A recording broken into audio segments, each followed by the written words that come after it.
Alright, so first time I'm doing a video on coilovers.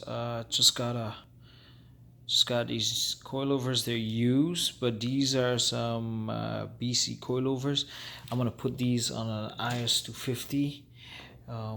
These are the front. They're here with the brackets. The front comes with a bracket. I got these for a decent price. Um, they're gonna go as is. I'm not changing the spring. I know a lot of people probably thinking that I should do some Swift spring. I'm gonna give it a shot and see what they're like. But these babies look good. It's almost new. Guy I bought it from, he changed them out for